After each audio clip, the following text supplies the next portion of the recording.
Hello everyone, this is Dalster and welcome back to another video of music discussions, and today's discussion will be talking about Kesha's new album coming out on May 19 called Gag Order. In case you don't know who Kesha is, she is a pop singer who is known for her songs TikTok, Take It Off, Your Love Is My Drug, Die Young, and Woman. She was also featured in the song Right Round with Flo Rida. Interesting fact, Kesha has also co-written Till the World Ends, sung by Britney Spears, and other songs for artists such as Ariana Grande, Miley Cyrus, and Miranda Cosgrove. It all seemed as though Kesha was becoming the next big thing in 2008 and 2009, alongside Lady Gaga and Katy Perry. But then she had a lawsuit with Dr. Luke, and she has gone through a lot ever since then, setting a pause to her music career. In the lawsuit, Kesha alleges that Dr. Luke took advantage of her and touched her inappropriately.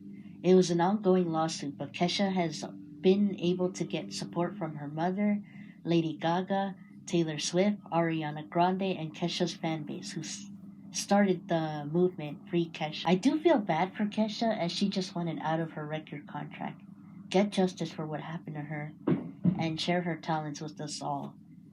As of now, Kesha will get into another trial with Dr. Luke this July, so I do hope it goes well for her. Moving on to the two songs she just released this year, Kesha's music is so different than the first two albums, and I think it's gotten better.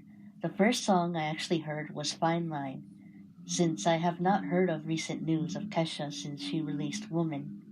The Fine Line video is Kesha buried on the ground, but her face has not been covered yet. This song is very emotional and has a lot of anger, which is understandable after everything Kesha has gone through. I also want you guys to know that Kesha was bullied and called a refrigerator by Dr. Luke, allegedly. She seems really fragile and vulnerable while singing the lyrics. You can hear the different melodies which make the song more innocent and sadder. The dirt covers more of her face after a minute.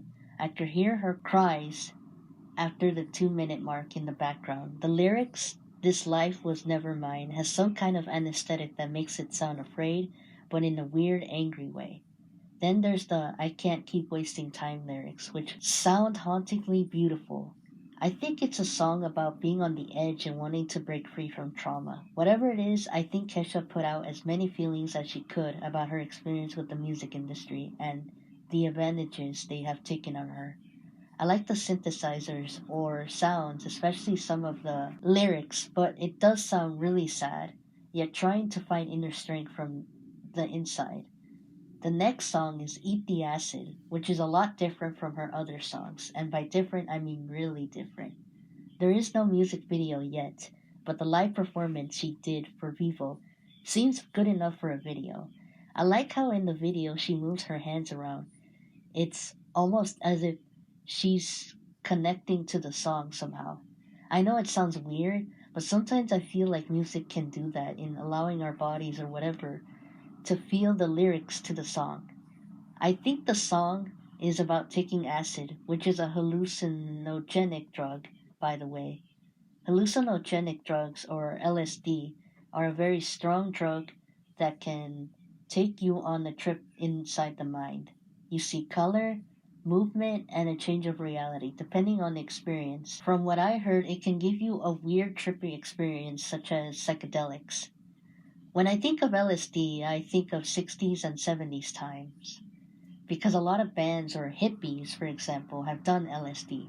Grateful Dead, Pink Floyd, the Jimi Hendrix Band, The Doors, and the Beatles have been examples of people who have done acid. One of the members of Pink Floyd, the first lead singer of the band named Syd Barrett, took acid and was a totally different person after the experience. Unfortunately, they had to kick him out. He seemed more depressed from what I read online and sadly died at age 60, never lasting so long in the band.